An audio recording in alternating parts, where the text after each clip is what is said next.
Olá, sou a professora Cleane e vou lecionar a disciplina de Geografia para o sexto ano do Colégio Emaús. Pessoal, nesta aula eu vou fazer a correção das atividades que eu deixei na aula anterior, lembrando que na aula anterior nós vimos sobre algumas formas de relevo, né? Nós vimos sobre a formação das montanhas, planaltos, planícies e depressões. Nesta aula nós vamos estudar os agentes que atuam na formação e na transformação dessas formas de relevo.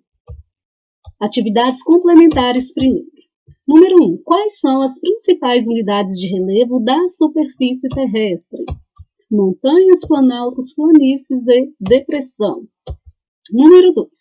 Caracterize as unidades de relevo abaixo. Faça a representação por meio de desenho.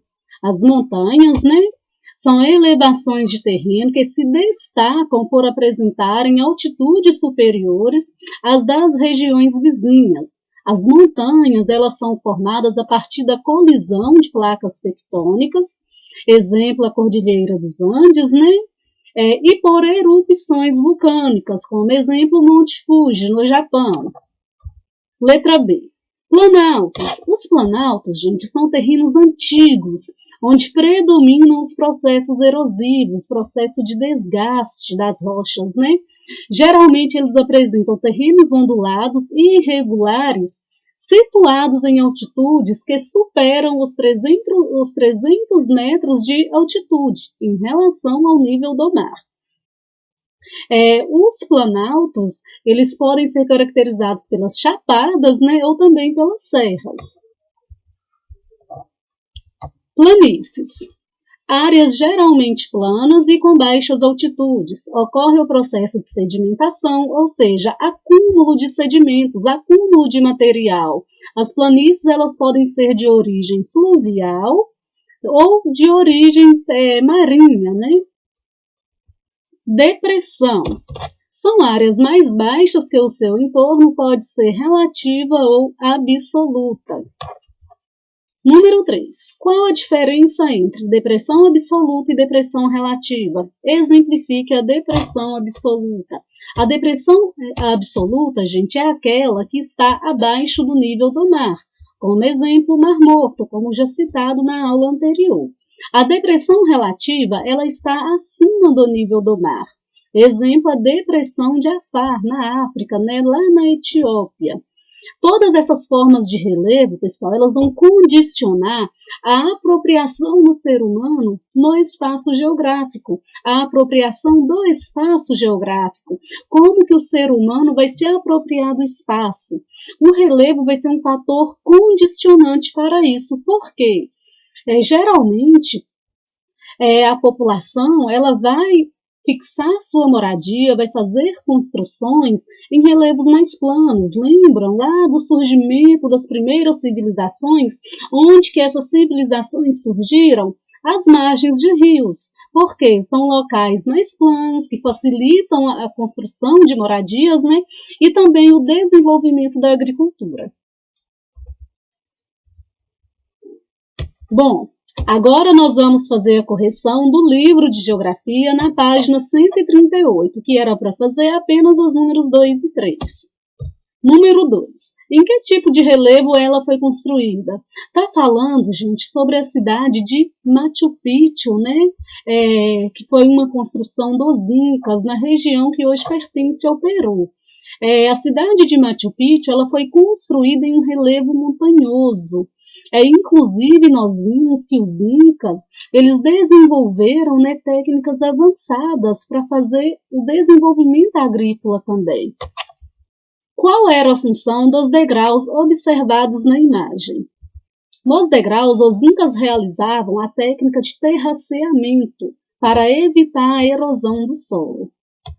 Essas construções dessas civilizações pré-colombianas, gente, ainda causam muitos questionamentos a estudiosos, porque em uma época onde não tinha desenvolvido nenhuma forma de tecnologia mais avançada, como que essas civilizações conseguiram desenvolver essas construções e estes templos? Bom, finalizamos a correção, nós vamos continuar com o conteúdo sobre relevo a partir do livro. Vamos estudar a dinâmica do relevo. Como assim dinâmica? É algo que não é parado, que não é estático. O relevo está em constante alteração, em constante transformação. Às vezes é rápido, quando ocorre um terremoto, e às vezes é muito lento, que demora milhões de anos para acontecer. No caso, a formação de uma montanha, a formação de uma cordilheira. Ou também desgaste, né, por processos erosivos que demoram milhões de anos para acontecer. Quando a gente olha para uma serra, quando a gente olha para um morro, a gente não imagina que os processos erosivos, a gente não consegue enxergar a atuação dos processos erosivos neste relevo, mas eles estão ali atuantes, né? É uma atuação constante. Quais são os fatores que atuam neste relevo? Na formação deste relevo e na transformação deste relevo. São os agentes internos e os agentes externos. Agentes internos, também chamados de agentes endógenos, porque eles acontecem no interior da Terra. São aqueles agentes ocasionados pelo tectonismo, pelo movimento tectônico, pelo movimento do interior da Terra. Os agentes externos, eles agem na superfície, eles são condicionados pela temperatura, pelo sol, pela água, pelas geleiras, pelo oceano. Os agentes externos, eles ocasionam o intemperismo e a erosão, seguidos do transporte e sedimentação. O que é o intemperismo? Vamos entender já já.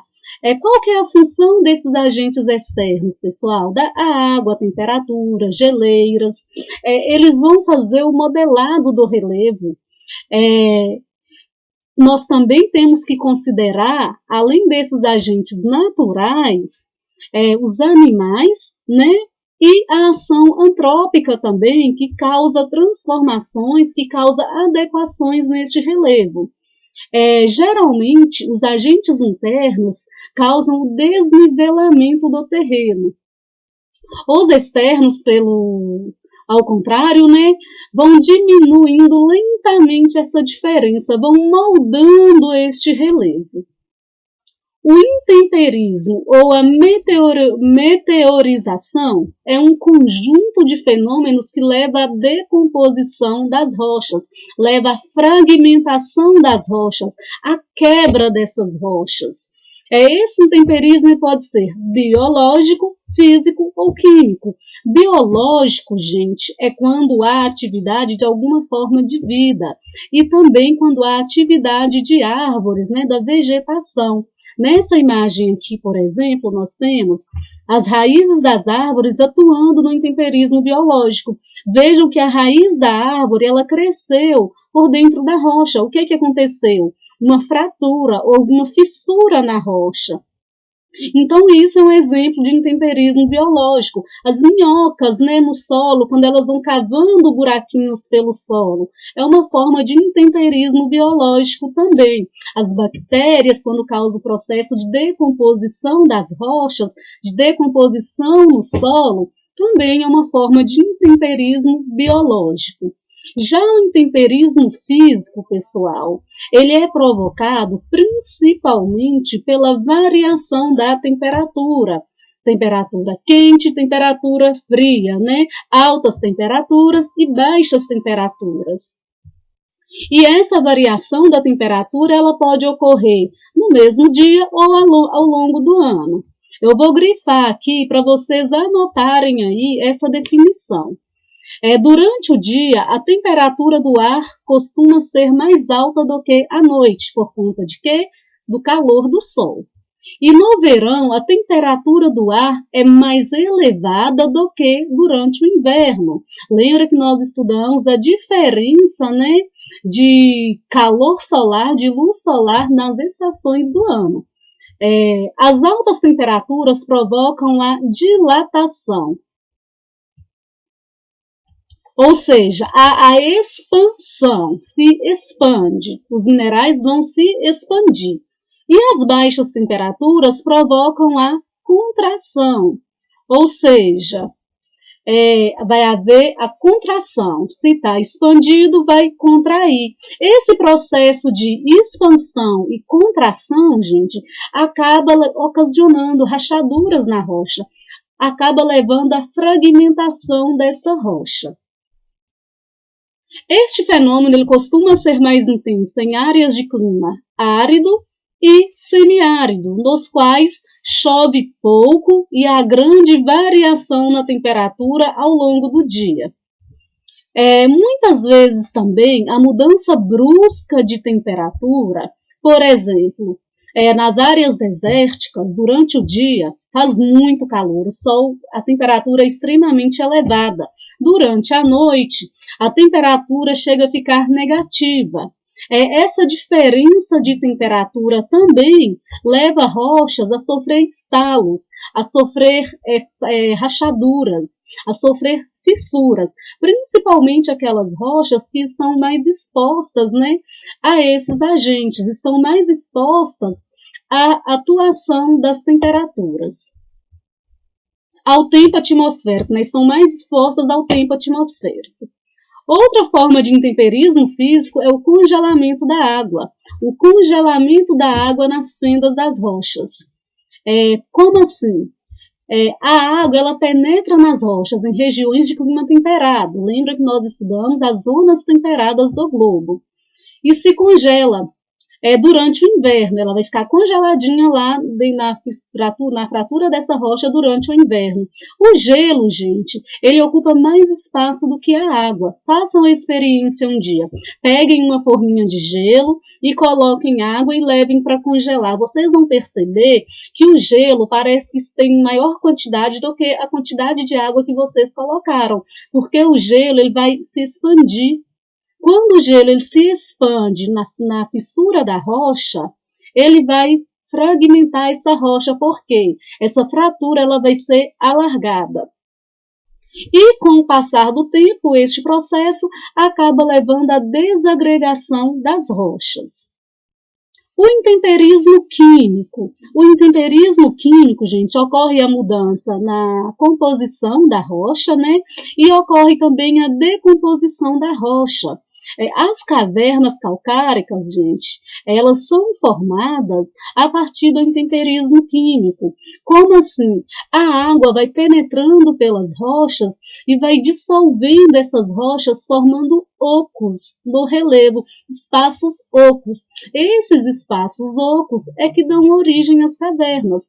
Lembra, o relevo, ele é dinâmico, ele não é parado, ele não é estático, ele está em constante transformação, em constante alteração, sofrendo a atuação dos agentes externos e dos agentes internos. Geralmente o intemperismo químico ele é mais comum em regiões de clima tropical úmido, onde a temperatura ela é mais elevada e chove mais, as chuvas são mais abundantes. Aqui tem exemplo da Gruta do Maquiné, em Codesburgo. Gruta formada, né, pela ação do intemperismo químico. É uma gruta formada a partir da decomposição das rochas de calcário. A erosão. O que é a erosão? A erosão é um processo natural. Geralmente os processos erosivos são catalisados, são intensificados pela ação antrópica, pela ação do ser humano. No processo erosivo vai iniciar com o desgaste do terreno. O desgaste do terreno ele pode ser provocado, inclusive, pelo intemperismo. Neste desgaste, gente, a ação erosiva vai causar o transporte do material, a desagregação deste material, o transporte e a sedimentação, ou seja, vai haver a deposição ou acúmulo dos detritos. Quais são os elementos, quais são os agentes que vão fazer o transporte deste material? O vento, a água, as geleiras, né, que sempre vão transportar este material para as regiões mais baixas. Neste exemplo aqui, nós temos o processo de erosão. Observem aqui que predomina o intemperismo. Altera as rochas física e quimicamente, ou seja, essas rochas elas vão se fragmentando, elas vão se quebrando, ou altera a composição dessas rochas, a composição química dessas rochas. No processo erosivo vai haver a desagregação. O material ele vai se soltar, ele vai ser despreendido.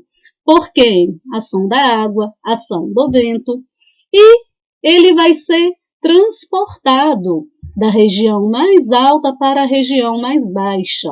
Esse transporte pode acontecer pelo vento, pela água, pelas geleiras, que vai mover essas partículas e vai depositá-las nas regiões mais baixas. É quando há a sedimentação. Lembram da formação das rochas sedimentares? Este é o processo. Os sedimentos eles são transportados para as regiões, para as áreas mais baixas, mais rebaixadas do relevo.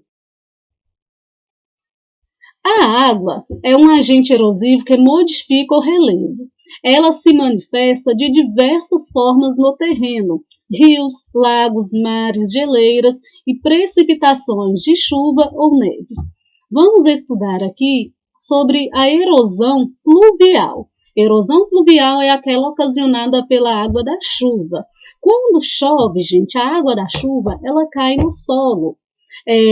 Essa água ela pode infiltrar ou ela pode escoar superficialmente. Grande parte dela infiltra. Nas grandes cidades, nos grandes centros urbanos, onde o solo ele é impermeabilizado, essa água ela vai escoar superficialmente. Esse processo de escoamento pode levar a processos erosivos, principalmente quando há a retirada da vegetação. Quando chove, a água da chuva vai escoar superficialmente e vai sair removendo material, removendo detritos, né? E essa água da chuva que pode provocar enxurrada, gente, pode ocasionar formações no solo, abrir canais mais profundos, pode atingir o lençol freático formando as vossorocas. Esses canais eles podem ser mais superficiais, que a erosão laminar, podem ser menores que as vossorocas, né, que são as ravinas, e podem atingir o lençol freático, formando as vossorocas. O mau uso do solo, a compactação por máquinas pesadas, né, e o pisoteio dos animais também, compactando este solo, pode levar a este escoamento superficial também, porque em vez da água infiltrar, grande parte vai escoar, ocasionando enxurradas, que vai fazer a retirada de material. Os rios. As águas correntes criam sulcos. Sulcos, gente, são esses caminhos, são os vales dos rios, né? As águas dos rios, elas vão sair escavando o seu leito. Geralmente, essas fendas, né, esses sulcos, ocorrem com maior intensidade na nascente do rio, que é chamado de curso superior, porque é onde a água tem uma velocidade maior e tem um desnível maior. Então, isso vai contribuir para que o relevo seja escavado no sentido vertical. Os rios eles nascem nas áreas mais elevadas e correm para as áreas mais baixas. A nascente, que é o primeiro trecho deste rio, ela recebe o nome de curso superior. Ou seja, nessa parte, a erosão ela é muito mais intensa, porque a velocidade da água é maior. Então, há o transporte de sedimentos, né, o desgaste, a erosão e o transporte. O trecho seguinte ele é chamado de curso médio.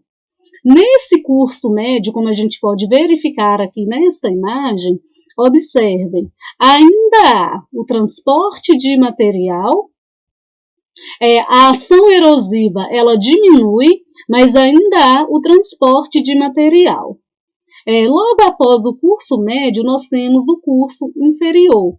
No curso inferior, gente, vai predominar o da deposição de sedimentos, porque basicamente aqui não há velocidade, não há processo erosivo. O material que foi todo erodido ao longo do curso do rio e que foi sendo transportado, ele vai sendo depositado no curso inferior. É no curso inferior que se formam as planícies fluviais, também conhecidas como planícies aluviais.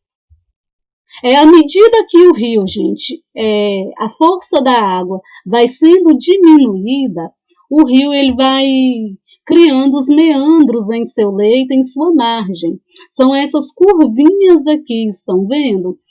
À medida que a água vai fazendo essa curva, ela vai escavando cada vez mais essa curvinha, formando os meandros. E isso aqui ocorre em função do processo de erosão e acumulação de sedimento em partes do curso deste rio.